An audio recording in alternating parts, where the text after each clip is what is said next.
Welcome to Just Break Up, the podcast about love, heartbreak, and all the relationship advice you don't want to hear. My name is Sierra DeMulder. And I'm Sam Blackwell. And today we're going to answer a letter from somebody who recently discovered that she and her husband had very different years. I love this letter. But before we begin, we just want to give you our Surgeon General's warning, which is that Sierra and I are not licensed mental health practitioners. Correct. We are not professionals. We are not trained in any of this. Honestly, right before we pressed record, we were debating about how susceptible I am to being in a cult. To cults. And the answer is highly susceptible. So maybe don't listen to my advice. Please take everything, all of the advice we give today as you see fit in your life. We're just here to offer our very humble musings, so hopefully shed some understanding and maybe some laughs about the incredibly rewarding but mostly confusing experience that is love. Okay, so this week's check-in topic was inspired by a thought I had while driving recently. And then I immediately, at the next stoplight, texted Sierra and was like, I have an idea. So it is the holiday season for many of us. And also winter break is coming up for folks who may be in school as well. And the reality is that many of us are kind of like going back to our homes, our childhood homes, or intentionally spending more time with our families, which can be wonderful and great and lovely in lots of different ways. But one of the things that I was thinking about is like how much time I have spent trying to like disrupt my own patterns around how I behave with other people. Like, thinking about the idea of like, oh, it's my job to fix everyone's problems, like really challenging that for myself. And then like the second that I go back and hang out with my family of origin, like the patterns just like come back immediately. Totally. Right. And it's like, oh, I'm back in this role, right? I'm doing this thing. Or like, for example, we were with Peter's family, recently, and like Peter has been like really intentionally about like going to bed early and like getting a good night's sleep. And like, when he was back in his childhood home, he was like up till 2 a.m. every night, right? Just like, because like that's the pattern that he was used to, right? Like he fell back into it.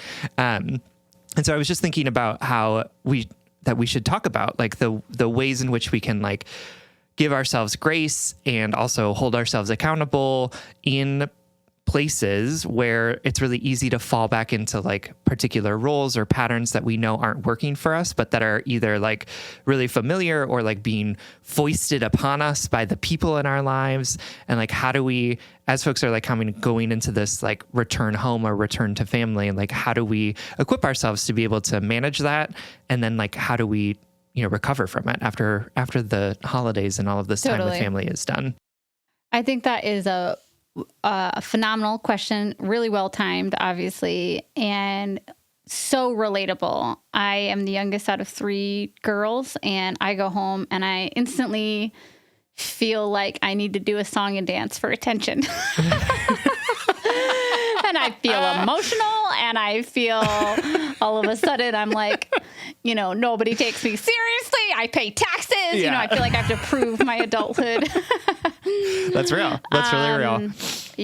Yeah. And other, more emotional things. But I super relate to that. And honestly, the first thing that comes to mind when thinking about like advice to give on this is a little antithetical or in the opposite direction. But I have been and seen a lot of loved ones who really want to exercise what they've learned at therapy in their family relationships. They're like, okay, I learned how to stand up for myself. Now I'm going to do it, and I'm going to stand up to my dad, or I'm not going to, when my mom comments on my weight, I'm going to say something back to her or whatever.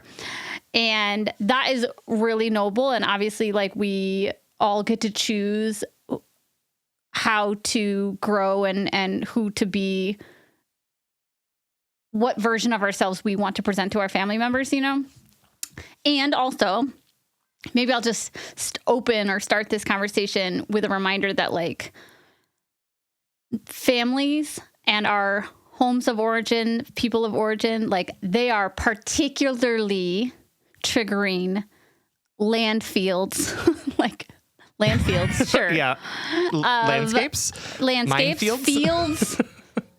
A field of land, you know. They're particularly triggering. So maybe this is not the venue to prove your growth in. Does that make sense? Yep. Or to how about this? Here's my overarching permission to you all this year. You don't have to prove to me how healed you are by the way you interact with your parents or your family or your sibling member. That doesn't prove that. You don't need to do that to prove that you're healed. Like sometimes we don't have to send ourselves into the hardest battle to like prove our strength, right? Sometimes it's about who we are in safe, nurturing environments that tells me how much you've changed and grown. You know what I mean?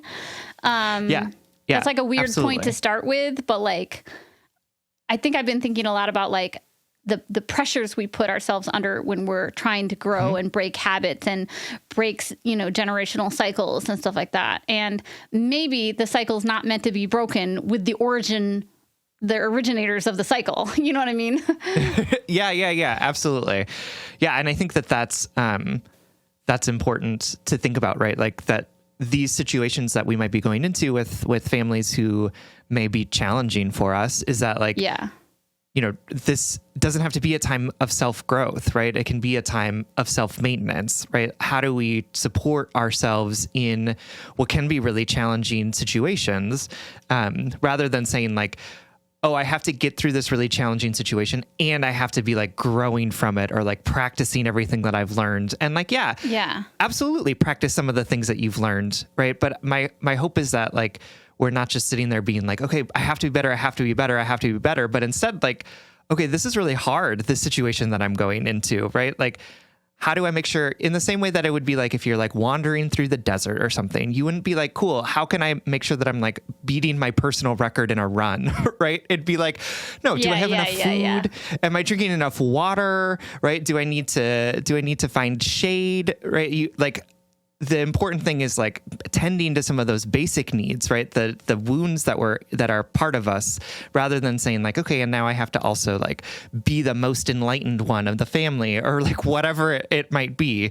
So how I think it's important for us to be thinking about like, instead of being like, how am I holding myself to a standard that is challenging for me, even when I'm in a situation that isn't triggering, instead being like, how do I tend to myself in a way that feels nourishing, given that I'm in a space where I'm going to be less nourished, right? I'm in a place that's less nutritious for me. So how do I hold myself in that and hold myself in grace and forgiveness for the fact that I like can't necessarily be on in the way that I might be when I have all my routines, right? When I'm around people who understand me differently, right?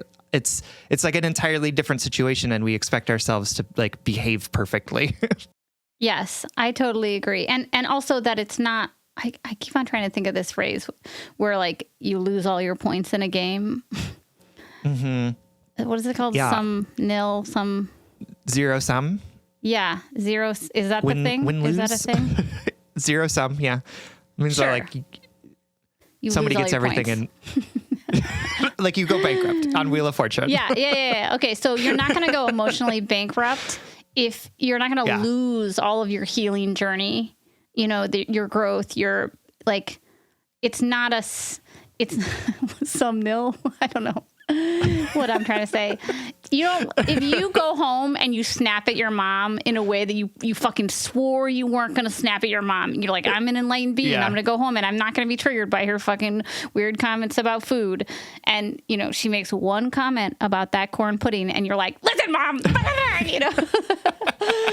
you know, you don't go backwards, right? Like you can't expect that of yourself. That's all I was trying to say. Yeah. It's a weird point to start with because I love the personal, not challenge because that makes it sound like a fight that you're going to win, but I love applying, you know, our growth to real world circumstances, right? For example, like I'm applying my emotional growth in my family spaces by knowing that it's actually better for me not to engage in certain conversations. So I'm not Yeah. participating in them. So this is all good. I didn't mean to start in a way that was like, if you don't do this, it's cool too. No, I'm with you, because that's like that. I think what has been happening for me recently is that like I go and I participate in these family things and I fall back into these patterns, and then I come home and I like beat myself up for having fallen into these patterns.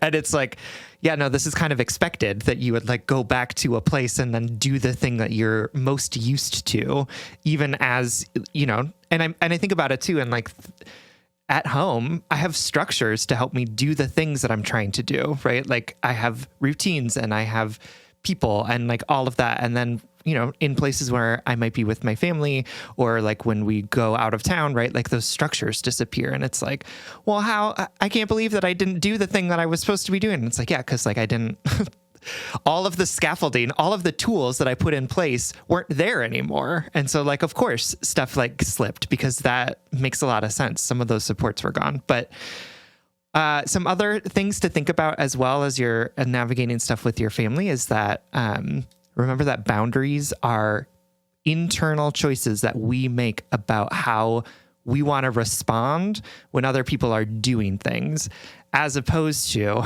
us trying to control our families and get them to be different people, which is like, I think what many of us would like to do of like, yeah, I'm really trying to get my parents to stop being this way. And it's like, that's not an option, unfortunately.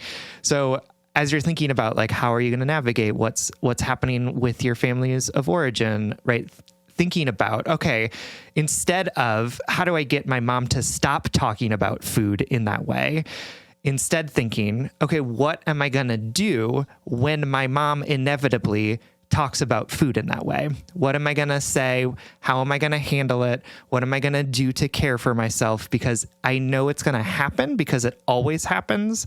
So what am I going to do when that happens, right? Am I going to leave the table? Am I going to say something? Am I going to go for a walk? Am I going to text a friend, right? Like, what is the thing that's going to happen given that your families of origin are going to fall back into the same patterns as well, right? And I mean, I think about Dr. Lindsay Gibson's book about adult children of emotionally immature parents, and thinking about like, that book is not about how to get your parents to be more emotionally mature. That book is about how do you care for yourself, knowing that your parents are your parents and they're going to be that way for forever, probably, given the fact that they have patterns that work for them. Yeah, totally. I totally agree. But this is all to say, Sam and I are thinking of you this season, as we always are, and we love you and we're grateful for your support, and we believe in you. You can do hard things. Absolutely. Absolutely. And we'll see you on the other side, and we can all debrief. All right, let's dive into today's letter. It is from Cheerful and Stupid, excellent name in lieu of the conversation we were just having, whose pronouns are she, her, who is writing to us from the void. Dear Sierra and Sam, I've been going over this all night and I still can't make sense of it. My husband and I were having a casual talk over dinner last night about the closing out of this year and what goals we'd like to set for the new one. I was reminiscing on how great this year was, and out of nowhere, he mentions that most of the year he was in a deep depression. I am in total shock. While my partner is usually kind of laid back and a bit reserved with his emotions, I would still never have thought he was feeling that terribly for most of the year without telling me. I saw some signs early in the spring. He was sleeping a lot more or on his phone, kind of checked out some days. But every time I brought it up, he just chalked it up to bad habits. Never once did he mention that these habits were surrounding a massive, long-lasting wave of depression. Even in our conversation last night, he didn't go further into detail about what was going on. I was too shocked to even ask more in the moment. To me, this year was the best year of my life. We got married and moved into the cutest house. We spent a lot of time with friends and family and went on adventures, got a dog, laughed a lot, achieved lifelong goals. I could go on and on. But when he talked last night, he only mentioned the negative aspects of the year. He had a minor injury that kept him from exercising a few weeks. Things were a bit tense moving and money was tight. He expressed a feeling of not accomplishing enough. If this year wasn't enough for him, what will be? How could we have such a different year? How could he be suffering for so long in silence? Why didn't he turn to me? I'm so sad knowing he was going through this alone. I feel stupid for not picking up on the whole picture. I feel angry that times when I thought he was just being distant this year, I was met with half-truths. I'm anxious that something that would be a must share for me was just quietly hidden away for him. Sam and Sierra, where do I begin to unpack this with him? How do I separate my hurt feelings and distrust from his pain and humanity? I'll take anything you've got. As many others say, it was good just writing this out, and thank you for taking the time to read. So grateful for what you do, Spencer included. All right, cheerful. Thank you so much for writing. I am sorry that that you are having this experience of, feeling like you are having an entirely different experience than your partner. And this feeling that you have of like, this year was so good, right? How is this not enough for him? And that feeling of anxiety and nervousness around it is really deeply understandable. And at the same time, I know that you're looking at your husband and thinking, he's hurting and I had no idea. And I just want the hurt to stop, right? I want to support him and figure out what he needs in order to be able to see the beautiful, wonderful life that I see us having. And that's a really tough place to be in. And I know that you wrote this letter, right after it happened, right? You were sort of in the throes of this like big moment of sort of discovery that you've had. And my hope is that as you have had some time to be able to look at this in, afterwards, to have some time to think about it, that it feels a little bit less raw and fresh. And Sierra and I are going to offer some ways to have some conversation with your husband about what does it look like for him to invite you in a little bit more to what he's going through. And I also just want to name before we get into it is that it's not your job to make sure that your husband is never depressed. It is not your job to fix that he seems to be looking at some of the more negative elements of the year than the positive, right? And it's not your job to make sure that you're both always having good experiences of your relationship. So I want to encourage you and invite you into thinking about how to bring yourself closer to him and to his experience of what's been going on. But I just want to name that first because I want to be really clear that the advice we're going to give is about building connection and not about putting all of the onus of making this better onto your shoulders. So we're going to get into that in just a minute. But before that, we're going to take a quick break.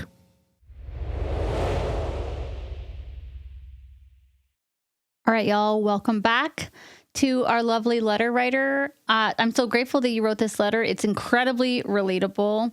I think it's so difficult to feel like you're on different planets, especially in like a surprising way, to be like, what? We had such a great year and that you're somewhere else. It's disorienting. And so I don't blame you for all of the feelings that are coming up. It makes a lot of sense to me. And we can make space for all those feelings. Like you said, like your hurt and your confusion. And we can choose now to formulate a response over an emotional reaction. I want to share like a really quick personal experience that connects to this before I dive into any advice. If you like rewind our episodes back to the beginning of the summer this year, I talked a lot about like having a resurgence of my anxious attachment, and that like kind of came out of nowhere. I really truly don't know where it came from because my marriage is going great. My year was a good year. And the example that I want to share is that like my family and I went on this vacation that we do this every year. We go to the beach with everyone on my in-laws' sides, basically. And while I was there, I felt so anxious. I was like convinced my wife was leaving me. Like I just like had the most, I just had the most irrational thoughts. And when I eventually, I soothed myself. I listened to some YouTube videos in the shower, and I waited until we were done with vacation, like away from family and home, to like tell my wife about it, because I wanted her to open up. I wanted to open up to her, but I didn't want to put it on her during the holiday or during the vacation. And my wife was shocked. She had no idea. And she was like, I was there having the best time. I was there, thinking how grateful I was that we were together as a family and yada, yada. And she said it was so disorienting for her because she felt like we were on different planets, like I said, and that it made her feel deeply insecure. Not because... which is like the exact opposite impact I wanted, because I was over there feeling insecure and anxious for no reason. And I'm glad I brought it to her. Like, we worked through it and are better for it. But she felt really insecure because she felt like she didn't see it coming. She felt like we were on different planets, and that like I guess that I'm just sharing this to illustrate it can be so disorienting to feel like you're in one, you're on one path, and someone else say all of a sudden, I was having a totally different experience than you. It can be really, you can pull the rug out from under you. When we were talking about that experience, a big thing that we had to figure out was how my partner could be receptive to my experience and my feelings, but also not to internalize what I was going through and have that color her experience. Because she had a great family vacation, and I did too, but I was dealing with these things under the surface for who knows what reason. Really, honestly, I have no idea where the fuck that came from. It was the sea air. It was the sea you breathed air. It in and you were like... I was turning 37, like... I'm like a Victorian woman where I was like, I have to go live yeah, absolutely. in a beach house. You have to, you've got consumption. Anyway, and so you need to go breathe in the moist air or whatever. Yes, exactly. We had to work it through conversation, out how my wife could really hear what I had experienced without her saying, oh my God, how did I not notice it? How did I not know you were struggling? Really work to not internalize it. And like Sam said in the intro, we are going to talk about how you can foster these conversations with your husband, maybe be more direct in telling him that you want to share in his struggles with him. And also try not to internalize.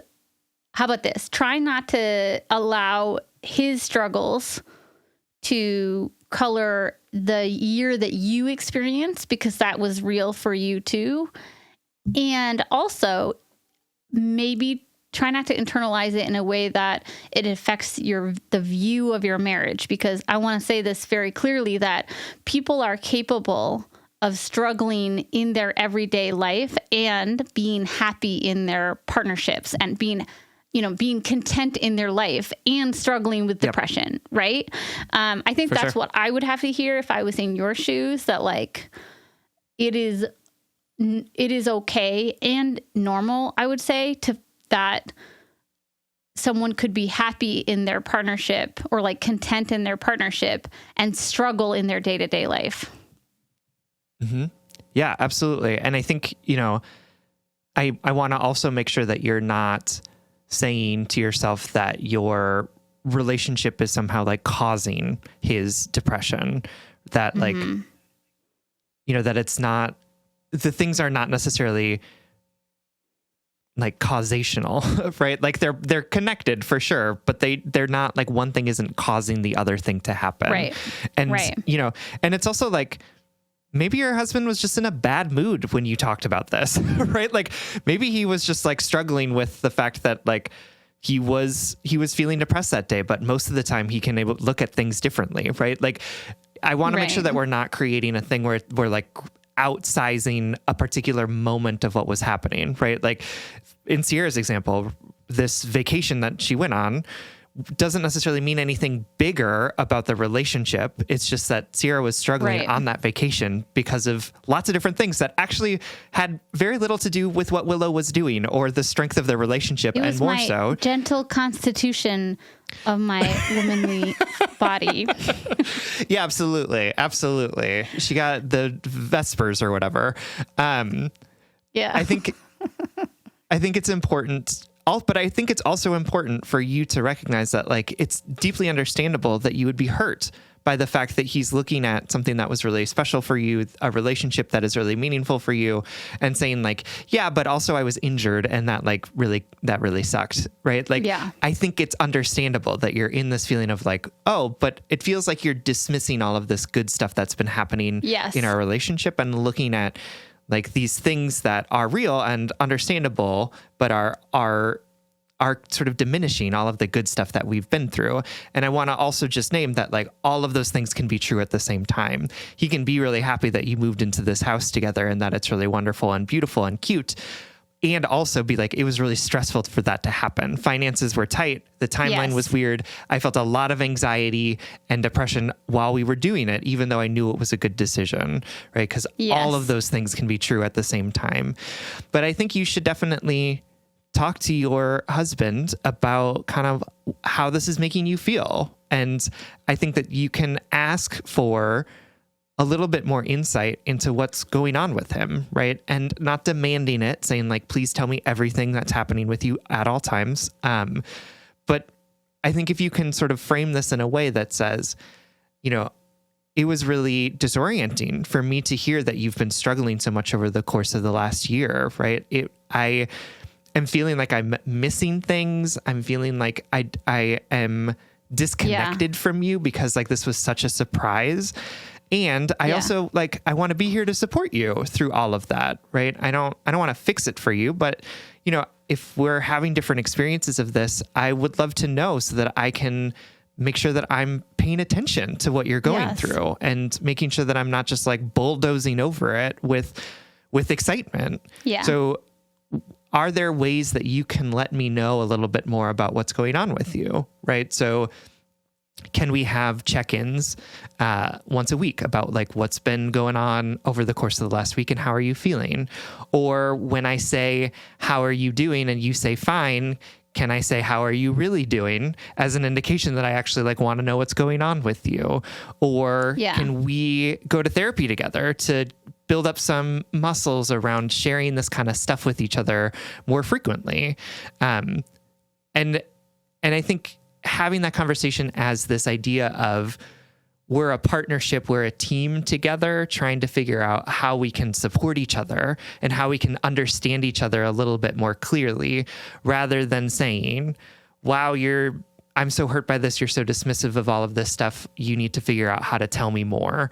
I think will lead to like a more fruitful conversation, because that's also what's actually happening, right? It's not necessarily that he's like a jerk who's like lying to you about all of this stuff, right? You both are sort of struggling with how to communicate with each other about what is going on with each other. And that's something that you can both work on as a team together. Again, not your job to fix unilaterally, but you can participate in what it looks like for you to have more conversation with each other about what he's going through. Yeah. And like I said, this would be disorienting for me too. I would feel all of the feelings that you're feeling. And at the same time, I would remind myself that, you know, we're all different people. We all process the world differently. Like some people just have a more positive outlook than others. And I would remind myself that sometimes we share our struggles with our most safe spaces. You know, like maybe it was nothing for him to share this to you in this way, because that is what I'm trying to say is like, maybe it wasn't to him, maybe it wasn't like such a big confession, you know, and more just like an observation of the year. Like, oh yeah, I was like in a funk most of the year or whatever. And to you, that's like a bombshell. And to him, it's just like an aside or something like that. For sure. None of this is justification. I'm just sort of trying to work out like maybe why this felt like such a big disconnect. But I want to echo what Sam said and just say, like, you are absolutely allowed to ask your husband for some things that went really well this year. You know, in part of your conversation, you can say, hey, I was really, the other day I was really surprised when you said you were struggling with depression this year. I didn't really realize that you were struggling, and that made me feel a little sad because it made me realize I was missing either part of your emotional experience or I was misinterpreting things that were happening. I would like to be more emotionally available for you if you want to talk about these things. And also, in that conversation, you can say, it also made me feel a little bit sad because I felt like you were only sharing the negatives. I'd like to hear the things that you did like about this year. It would make me feel good. Can you tell me, right? It's just like, it's a similar thing that we're allowed to like ask our partners if they think we're pretty. You know what I mean? Like, it's okay to be like, can you tell me what you did like about this year? Because it made me feel a little insecure when you didn't share any positives or whatever. For sure. I also wanted to say something that I kind of forget sometimes because of the circles I roll in, but don't assume that your partner knows that you want to hear about his struggles. Like, I don't want you to internalize this as like, oh my God, I just assumed that he knows that I want to talk to him or whatever. But instead, remember that like the stigmas around mental health and the stigmas specifically around men's mental health, it's so prevalent. It runs so deeply. Maybe he needs to hear it explicitly from you saying, hey, I was really taken aback when you shared about your mental health struggles. I'm really grateful that you felt safe to talk with me, and I'd love to explore it more if you want to talk about it. Like, being explicit, not because you missed the mark or not because you're foolish or anything, but because stigma runs deep around mental health and men. And we live in a culture that tells men to not talk about it, to not make a big deal about it, to push it under the rug and tamp down feelings and not let themselves feel anything, So just remember that might not be quite as intuitive for him. And it's not something you missed. It's a conditioning that you both experienced that might just need to be like scratched off the surface. For sure. Absolutely. And he may want to manage his own mental health in a way that may be different than you. And that's also okay, right? Like, he may want to seek out a therapist, or he may be having conversations with different people, and like, that's fine. And part of it is, again, not saying that there's a right or best way for him to be able to manage his mental health, but instead to say, can you let me in on the process a little bit more? Can you help me understand how you're managing this? Because, I'm worried and I'm concerned and I love you and I want to be part of what it looks like to support you through what sounds like a really difficult year for you. Yes, absolutely. Okay, my sweet. Just want to close by saying all of your feelings are really valid. I think I would feel frustrated, confused, insecure. I would feel the full gamut of emotions on this. For sure. But this is why you write into Two Strangers, so that you can make space for those emotions, process them, and then give yourself the gift of an emotionally thought out response. We know that you can move through this. We don't think this is a curse on your relationship at all. And we wish you the best in the upcoming new year. Absolutely. Thank you so much for writing. We love you. We hope this helps. All right, everyone. Thank you so much for listening. If you would like more content from us, or if you would like ad-free episodes, you can support us on Patreon. If you support us on Patreon for as little as $5 a month, you'll get an additional bonus weekly episode That's patreon.com/justbreakuppod.